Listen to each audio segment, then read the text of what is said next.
Welcome everyone to another episode of my podcast. As our regular listeners will know, I never number these, so we're on number, I think, Russell, I'm sorry, we're not quite at 100. I do have that in the bag for someone, not sure who yet. I think we're episode number 98, but that's an irrelevance. As my regular listeners will always know, I'm always delighted to have my guests on, and today is no different. This, I believe, is going to be a really interesting one. I'm not saying my others aren't, but I stumbled across where Russell works at secondnature.ai through WhatsApp group I'm in, the Borgs, where I then saw this lady called Jenny, who is the future, dare I say, potentially, of enablement sales coaching, which then led me to, I think our mutual colleague, John Seelig, introduced us, Russell, because I was intrigued as to what Jenny was all about, which we'll get into. And then speaking kind of a pre-call before this with Russell's got some really interesting insight, which I hadn't thought around. Actually, where is this all going in what the expectation of the future employee will be it a salesperson, be it marketing, be it finance, be it ops, HR, what have you. And so Russell's very kindly agreed to come on and kind of share the story, I guess, of, well, obviously Russell, the story of Second Nature, but then we'll go more broadly. So as with all my guests, Russell, who, what, why, when, and where. And let's get into this. Well, Alexander, thanks for having me here. I've listened to a variety of your podcast, so I may go and reference a couple also as we go through this from a discussion standpoint. But I'm the head of revenue at Second Nature and have spent a big part of my career working at a variety of startups, both my own at the early part of my career and then later on at other startups over the course of the last 20 plus years, mostly early stage and mid stage. And I've always been in the B2B space, helping to grow the teams that I've either been responsible for building or responsible for managing. And Second Nature is a company that I had been watching for a variety of years due to the fact that I knew the founder and CEO from a previous role and was very compelled by what the vision was for the organization. And Second Nature's just raised its Series A and is a venture-backed business. And what we do is we provide an application that allows revenue team members to do two-way interactive role plays with an AI-powered virtual persona on the other end. So if you can imagine, you can practice with a forgiving or unforgiving persona defined by a customer across a whole variety of different scenarios, which allows representatives to practice their pitches, their presentations, their conversations before they go into a live conversation with a person on the other end. And Alex, you mentioned Jenny, and Jenny is our persona like Siri or Alexa, who's our baseline. And she is the one who often is the sales coach that the reps get some instructions from. But then customers can define the persona as whoever they want from who it is that their representatives talk to in a variety of different situations. And I guess also based on your journey and your experience of building revenue teams as a leader, working in the field, the coaching enablement piece is something that may well have been dear to your heart in terms of getting, your reps to a point where they're performing in a way that is creating high performance. So was that also what led you to joining Second Nature on their journey? Yeah, a lot of it had to do with, for me, a light bulb that went off in my head, but it was after I was being recruited. So the CEO of Second Nature said, hey, we're interested. We have some financing. We'd like to bring on a head of revenue to take us to the next stage. but why don't you use second nature Mm-hmm. as a way in which to see if you could pitch second nature as part of a practice. And for me, I went in and Ariel, the CEO, sent me a deck and I took some notes, and then I went into the simulation and I practiced the first time and I got a score, and it took me about 7 minutes to do my first pitch, and I saw areas to improve practicing with Jenny. And then I went second time, and then I did a third time. And at the 33-minute mark, I got this passing score. Okay, you're proficient enough to pitch second nature in a first meeting presenting the company. But it wasn't the proficiency score, it was my confidence. And I said to myself, oh my, it's not only about the fact that I feel confident enough about going into this presentation, but I've been able to practice in a safe space.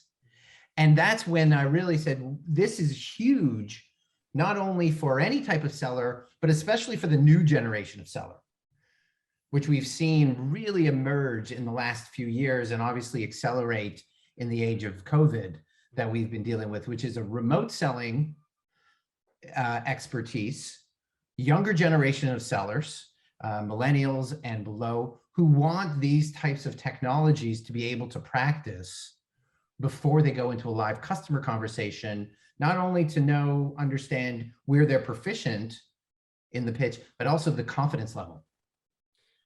And this is what kind of got me thinking is to, I want to get you on the podcast because I think it's just very cool stuff. And I always like getting guests on who are doing cool things in the space of sales and marketing. But we kind of take a step back in this concept of artificial intelligence and AI replacing the human. For those that are listening, I'm doing the inverted commas around my head, because we had some really interesting conversations last week around this, and you've already touched on it in terms of the expectation of the next generation of seller coming through the employee pipeline, I guess. And it gave me pause for reflection way back when, we're talking pushing close to 20 years now, showing my age, when I was in an out-and-out hardcore sales role in recruitment. And all we could do really was smile and dial, because that was the only thing that one could do to set the appointments. Email marketing kind of existed, but at a major level. Social selling certainly didn't exist as a concept at all. Yet the only way we were kind of role played was, we're either going to role play in a predefined group session. You had to be there in person, obviously, and do it. And it was every quarter or whenever our sales manager kind of felt like it. And it always felt kind of uncomfortable and false almost, but especially if you were doing it in front of your peers. Now, the argument back then was, well, if you can't do it in front of your peers, how the hell are you going to do it in a live environment? But the two aren't really the same, for no doubt reasons we will get into. Then you kind of fast forward to, I think it was it 2017 when everyone got very excited about Google Duplex, making the phone call, booking the hair salon appointment. And then there's all, sales development reps are going to be replaced by technology. Why do you need SDRs, AEs, and so on? Yet here we are now in an environment where this stuff exists from the internal perspective. You get Synthesia, is it, from the asynchronous video kind of pitching side of things. But what's, as a revenue leader, as seeing what Second Nature are doing, no doubt hearing your customer base speaks for itself in terms of the website. What is that? If it is a gap, and I'm asking this a really bad way, and I know you'll answer it in the way that I'd like you to, but what is there a gap between the old generation, new generation, how AI is becoming more pervasive in terms of what we do, and the Jennies of the world, and that expectation from future employees that this is how I want to be coached and mentored? I think there's a couple of big trends that have changed, which is there's still as much, if not more, requirement for role plays and sales coaching today. And that is because the world we live in has become unbelievably competitive, more competitive. Companies move faster and more efficiently than they ever have before. And you also have mountains, I don't know, Everest-sized amounts of data.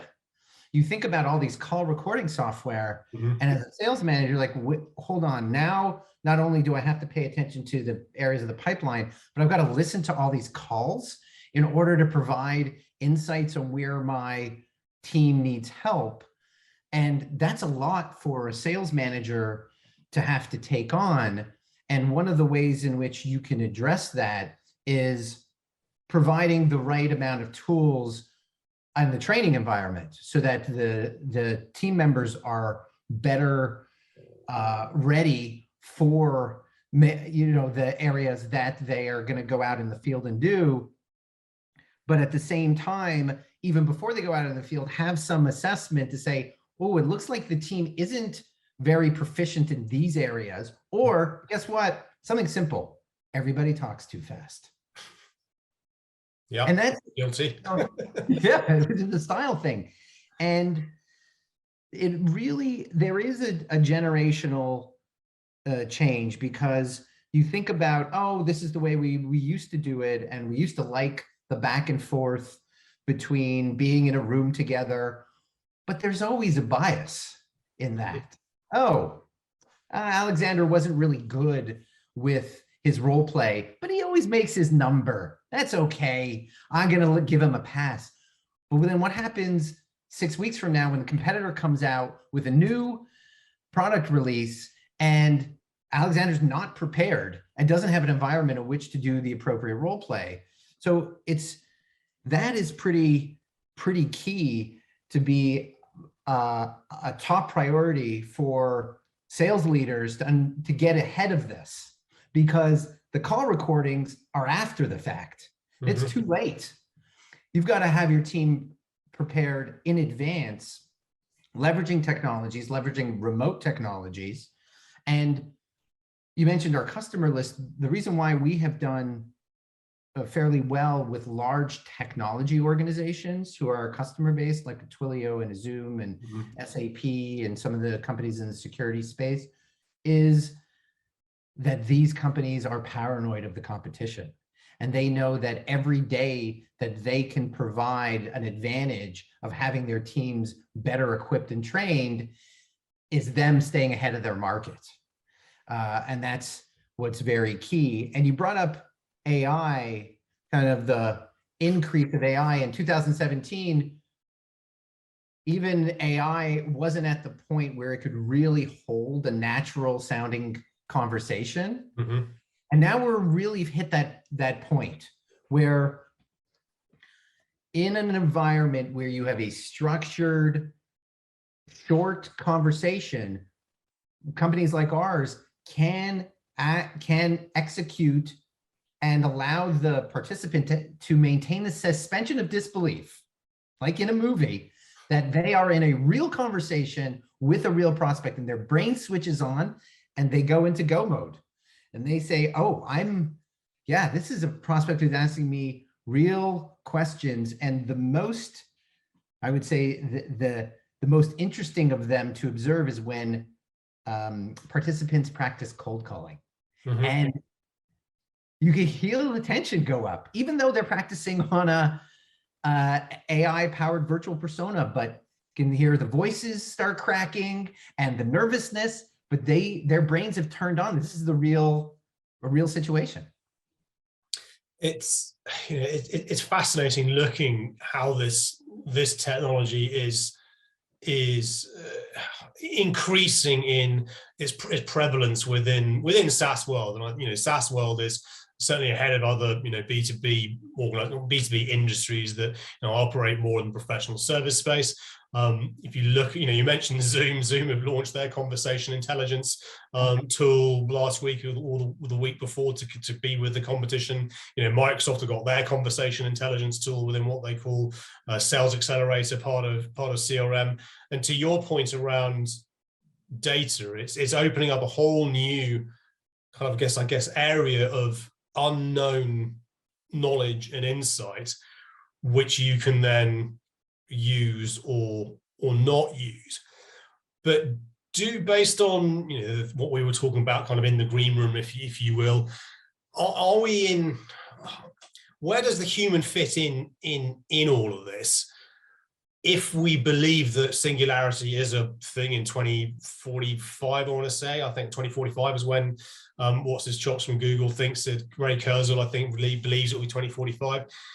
Well, I get that we need all this, but are we going to lose, I guess, the old way, or is it just me being an old curmudgeon going, actually, go with the times, Alexander, because this is totally normal for these kids coming out of college to interact with an AI avatar persona to coach them, enable them, because this is what they've been doing, I don't know, at college, university, through gaming and so on. It's an excellent point. Kind of there's two areas to address. One is more macro, and one is more how it works today. And how it works today is you can really see the AI powered solutions like what we have, which are meant to help scale. And so it's about, look, if you have 100 people that have joined your organization in the last 6 months, there's no way that you can throw people at it. Yep. It's the mythical man month, right? Which is, doesn't matter if you hire 25 consultants, not everyone's going to get trained in proficiency. Yep. So you need some way to approach it from an automation side of things. And that's one of the areas where we always see the pain is, I want to be able to scale these people en masse. We had one organization who was able to do a retraining and a positioning certification for 1,300 revenue team members in 72 hours. Love it. And you can't do that on the human side, but at the same time, you need the people to implement what the messaging is going to be, what the talk tracks are about, and what's the methodology that's being used as part of this pitch. Because the AIs can't predict the future. They're very good at understanding what happened in the past and say, okay, I understand all of this information, but I don't know really what it looks like from the standpoint of the future. So I just know what you fed me in the past of what needs to be said by all these individuals and how they need to say it. So we always fit into an existing training program that mixes and match the human element with the machine element to be the human machine match in order to address areas that just can't be done by people. And those are the big areas. And on the macro side, you still will need everyone setting strategy. What's the strategy look like for the next year? What are our criteria and our KPIs, and how do we want to measure it? Then we can go and look to put it into software in order to get people proficient and trained using the technology that we have, like AI. And it's really, I'm in awe of kind of what technology companies like yourselves are doing. And I guess, but you've raised an interesting point then in terms of AI can't predict the future, and you always need the human element to it. Yet if we're to believe the Gartners of the world and the other analysts out there that the seller time is getting less and less in front of the buyer, and buyers want to buy differently, if we're led to believe all the research out there that says that this is the case, yet we are still relying on the old, dare I say, methodologies, whatever they might be. they're 10 a penny right out there. I'm not going to pick on any in particular. Is there a point where someone like Jenny or whomever the persona is could, I know we didn't rehearse this, so forgive me if I'm putting you on the spot, could be that front end part of a sales conversation, the initial outbound, if you will, because we're so used to, again, those listening, talking in this virtual world, and when you see Jenny in action, it's bonkers, because it looks like you are, as you and I, Russell, are talking, and we're becoming so used to this. And in our personal lives, you mentioned Google, Alexa, Siri, and so on. Voice is becoming more and more prevalent, just normally, in terms of talking to inanimate objects to get them to do things. I look at my 4-year-old and my almost 7-year-old as a case in point. Layer that with this whole SDR AE complex that does this role even need to exist? Might we see a point where an organization is brave enough to do that? Do we think? I think that the organizations will be brave enough to do the qualification part. Okay. Which is, okay, the AI has collected enough data to know that Alexander is in the market. He's looking at these 3 products. He may have even come from a competitor's website. And he's been going around and he's been downloading white papers. So it looks like he's not convinced of the business case. So, and then provide that information back to a human, will then present to Alexander and say, Alexander, in an automated fashion, I see you're looking at this, this, and this. We'd love to put you in touch with Russ. And Russ gets that feedback in advance and says, Alexander's having a problem with the business case. Talk to him about what are the areas of the business case he needs help on. And of course, I've been trained in advance using my AI, and I've done the role play. So I understand to ask you the questions. I say, Alexander, what can I get to you? You say, I need a business case document. Oh, interesting. I already have the size of your organization. Your organization has 2,000 people. Oh, I have this case study for you, which has some of the criteria. Hand that off as part of the human side. And then you go off on your digital buying on yourself and you say, wow, Russ was great. He knew exactly what I needed. And I was able to make a better buying decision. So much like what you're talking about with Gartner, is to what areas of the digital buying process do you still need a person to be involved, where AI could handle some of the areas that with confidence and say, okay, I've collected this information and now I'll let the human do the work and then go back to Alexander so that he can complete his purchase. And I'm glad you answered it in that way, because I'm still very much of the proponent that you need, irrespective of what industry you are in, there needs to be a human element involved. I've recognized that our risk tolerances are going up. So if I wanted to, for example, go and buy 10, 15, 20 sales navigator licenses, I know what I'm buying. It's deployed over the web. I put my credit card, you're off to the races. Actually, it might be that actually a Jenny or the equivalent would be a helpful person to talk to, based on no doubt the data points they've got. Anybody that's buying between 10 and 15 licenses typically will be this profile. These are sort of things that you need to ask. And it also, tying it back to, is either Gartner or Forrester at the beginning of this year was on a CMO future of type thing they do. And their view was that CMOs need to bring AI in, bizarrely to slow the buying process down, but also to then understand where to insert the human at the right point to enable the purchase, versus, dare I say it, we've all been on the receiving end of them, you're on the cusp of doing it and then the human being just makes a mess of it at the final hurdle, and then you don't buy, or you go off somewhere else. And this conversation intelligence piece, for me, especially in my world of professional services, I think is a fascinating play, because we're nowhere near there yet. I mean, people freak out when we go, hey, Teams is doing a transcribe of our call. What?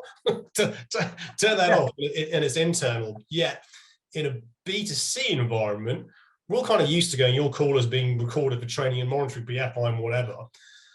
It's then looking at the, the Refracts, is it the Gongs, Zooms, Microsoft of the world? Does that data then start to help inform what you do to help create the different personas and the different kind of coaches, so you can stress test people in different scenarios? So you can take data, and that will inform your AI model, which is that the AI is trained based on millions of inputs into what is appropriate, what is a good, let's call it a good answer, or a bad answer. And the key is to make sure that you keep the data in the right repositories, right? Never mix and match your data. And how, for example, an organization like Second Nature works is we train our models on specific topics that in the simulations, they are short. And in that way, we're able to retain the two-way conversational training, that it's a real conversation. But an AI can drift, because if you go too long, it may forget the past of what was covered in the conversation. You may ask it a question and it may say, oh, we're talking about another topic then. I'm going to switch out, I'm going to bounce over. So it's very, very important that when you're using external data to train your model, that you understand what exactly those inputs are. And you need humans as part of the model training. So what I mean by that is you're not only using data like a talk track, but you need to also understand the delivery mechanism that the person is on the other end to understand what a good answer is. So I may answer something broken up into pieces across our conversation. I should the AI still knows to understand, hey, I got the right response back from this individual, even though they said it over the course of 10 minutes and not right at the beginning when I asked the question, like a human would. So the short answer is the more data that you fill into a model, the better, but it needs to be focused. So if you're going to take a recording of a call and you're going to fill it into, oh, I want to make the AI smarter, you need to make sure that it's the appropriate persona, appropriate product. Otherwise, it takes a lot longer for the AI to be smart, quote unquote. And this, I guess, comes full circle back to kind of what you were saying at the beginning. And this is actually with any of these tools that we're talking about. You need to have an underlying strategy. You need to understand where we want to be in 12 months, 18 months, 5 years time. How are we going to get there? What's the roadmap look like? What's our buyer market? Where do we want to play? Where has this worked before? It's not like you can plug and play and then suddenly you're off to the races, and Second Nature or any of these technologies will give you the answer, because fundamentally, trust me, if I found the silver bullet in sales, it's like when people ask me around social selling, how does it work? It's like when it works in conjunction with a myriad of other things, and ideally you need a myriad of other data points, but you need to understand how to interpret those data points in a way to understand what is the next best course of action aligns to where we're actually trying to go to in the future. All of this in isolation, you just end up having a nice conversation with somebody, but it's not going to achieve the end goals that you're trying to achieve, assuming you have a clear view of what those end goals are. And that's where your data that you've captured is supposed to give you that direction. So we had one customer that said, well, we have 600 different types of revenue conversations. Obviously you can't train on 600, but pick the ones that mean that are the most material to your business. Oh, we can never get past the third meeting once we give a demo. Let's get everyone trained on that conversation. Oh, everyone's having trouble with price negotiation. We're always getting pushback. Let's focus on that. And that's where what you mentioned before, your data comes back, and you still can also complement it with human-based coaching. I mean, that's so important, because then you could stop, say, okay, let's take this again with the role play. These are the areas, but at least there's some part of dynamism there that's then complemented by more structured training. And what's the, I'm just trying to reflect on some of the generations that I work with. If we put, and I never like putting labels on people, because my view is that if you're technically savvy, whether you're 16, 26 or 60, you'll get all of this. But what has kind of the reaction been to people when this is kind of out in the field, as it were, when it's out in the wild and they're actually engaging with these personas, but it's not actually a human being? Do you mean specifically around the second nature experience? Yes, second nature, or just in your travels more broadly.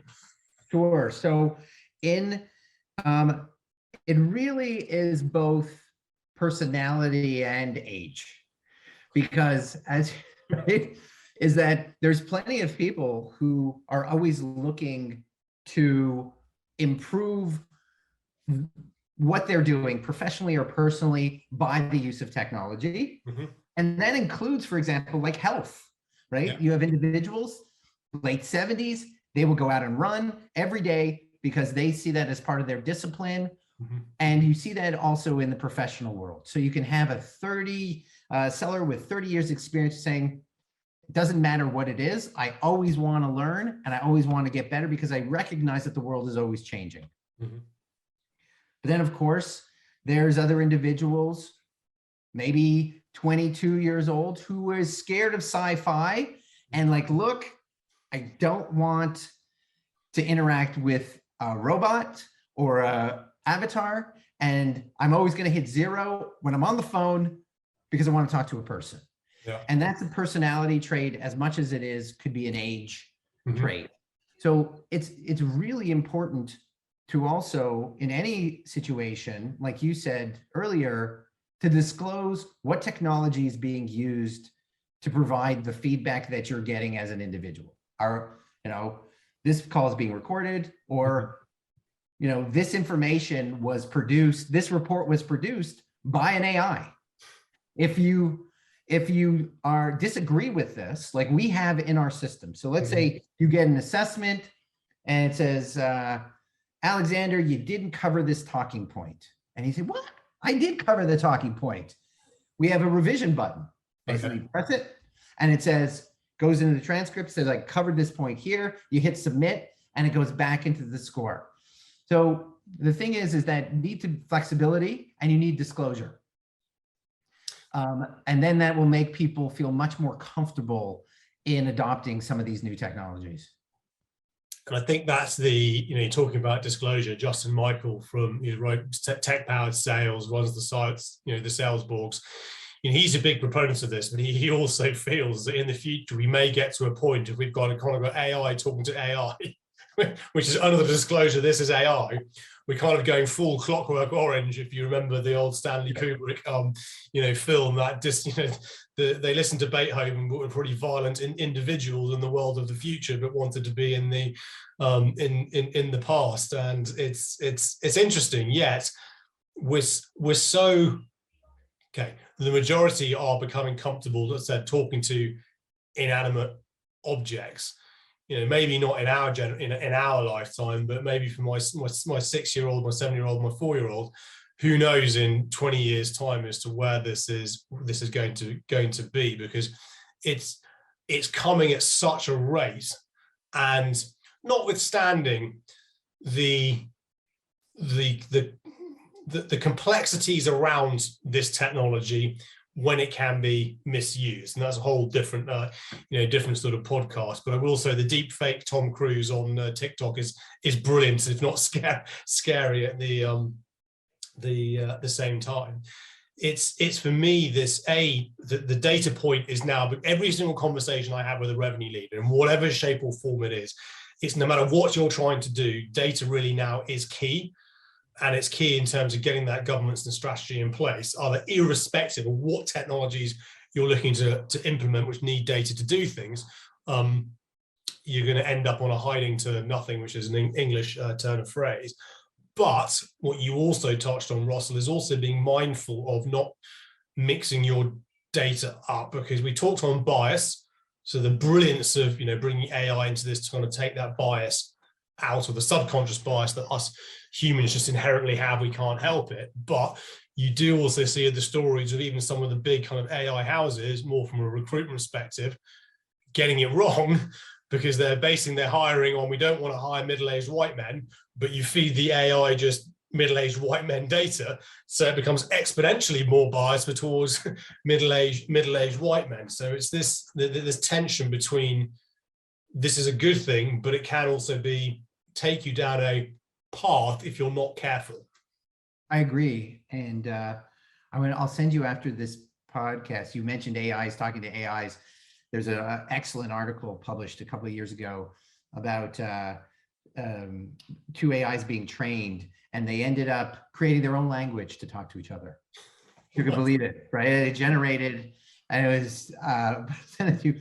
But you talk about bias, and I do think that as when there is a material decision being made that has been driven by an AI, or even all decision making, I think we will be moving to a world which will be similar to audits, accounting side, where you'll have a certificate that says we've been audited, it's a non-biased situation, or you can read the report here, and you're already seeing that happening across the world, where companies who are basing a lot of technologies on AI are saying, yeah, here, we'll give you our audit report about bias, non-bias assessment that's been done as part of it. But I agree with you, like we had mentioned before, which is when you're training your models, it's based on history.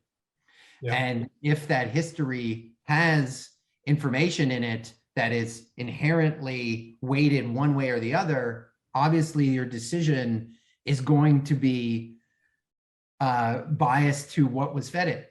But how is that different from human education? Yeah. It's kind of the same situation. So it's a debate that would go on for many years. Yeah, it's that's always intrigued to get guests like yourself on, because you then have some reflections on yourself in terms of it is no different from the education. It isn't no different from kind of what you just ingest, which I guess kind of brings out the unconscious bias in all of this.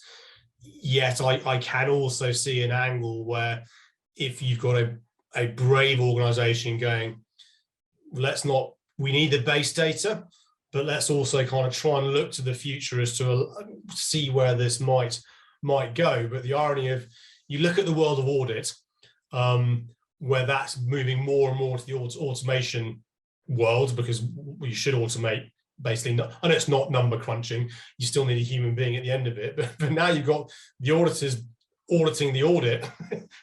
We used AI to audit this, but here's our audit on AI to say that the AI that audits it is actually all right. I feel like we're coming full circle again. Oh my days. So I'm conscious of your time, and you've touched on this actually, and forgive me because I didn't tee you up on this beforehand, but and my guests know that I kind of go all over the place. You touched on AI, talking to AI, to talking about creating new language. We have the rise of GPT-3, Google Pegasus, I believe it is, and others, around reading some stuff, looking at that stuff, and then creating net new content. I think if you Google GPT-3, this article from the Guardian newspaper, which is an English newspaper, comes up going, this entire article was written by a robot. Yeah. In the world of coaching, enablement, just generally in your world, how close are we to that, or is that still science fiction? For us, we always go to look for an A/B test. So for our technology, what we did with some customers is we said, you need a cohort and you're going to do a human-based assessment, and you're going to do another cohort and you're going to do the AI-driven one. And our results, it became 5% within the exact same result as the human-based versus the AI. Wow. And but it's important to be specific, is that we are trained in specific sales scenarios for revenue team members. And so we have a framework for which it is used. If you had an open-ended conversation, like anything, obviously that would be very different from a human assessment of AI. But for what we do focused, our results analysis is almost as close as you can to a human-based one. For specific, and that's if you're specific and you stay within a framework structure, you can get there today. Open-ended side, still very hard to get to, again, because there's too much information. And there is some really interesting, amazing technologies. Like, you hit this curve of when technology is ready. And I think you made mention of DALL-E 2, which just came out, which allows an AI system to generate images. Say, give me a picture of Russ on a horse, even though I've never been on a horse before. And it'll generate it, right? But that creates a scary, what could happen in terms of the creation of media. So it's still an area that needs to be addressed, but it could really have incredible return on investment and help in specific ways across businesses today, which is why you're seeing so many companies use it, and you're seeing these larger issues, ethics, auditing come up, because it's become core to how a company runs its business. Yeah, I think I answered your question, but you did. It's the old adage that Teslas, for the most part, are pretty good at self-driving, but they'd be really bad at playing chess because it's very narrow in its in its field, and it's a mind-blowing kind of space, all of that. And one thing that's important is the CTO and the founder of our company always says this, and he talks about the show Sesame Street. And on the show Sesame Street, Ernie is playing checkers against a chicken, and Bert walks up to Ernie and says, "Wow, you've taught a chicken to play checkers?" And Ernie looks at him and he's kind of upset. He goes, "Yeah, but he's only beaten me 2 times out of 10. Okay, and the key is to remember how far we've come. Right? We have a long way to go, but it's still pretty compelling of what we've accomplished already today. And there's a long road to go, but it's pretty amazing what's going on. What a way to end a podcast on "you taught a chicken to play checkers," and that will be the intro to my social post on that, because that's absolutely brilliant. Russell, it's been an absolute pleasure having you on here. If people want to learn more about kind of you and Second Nature, where can I point people to find you and learn more about what you're up to in this space? Our website is secondnature.ai, and my email address is russ@secondnature.ai, and I'd love to talk to anyone who's interested in discussing more about the world we live in, sales coaching specifically, and the new generation of sales management versus sales coaching. And Alexander, thank you very much for having me. Really enjoyed the conversation, and of course, listening to all of your other chapters.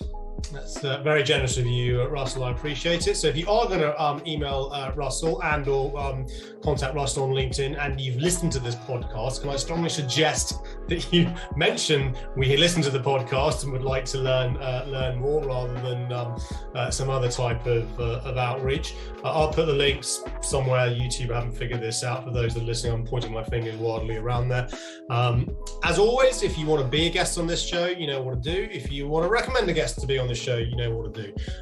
But for now, the humans are still very much here. Russell, you are a real person, not an avatar, I assume I'm talking to.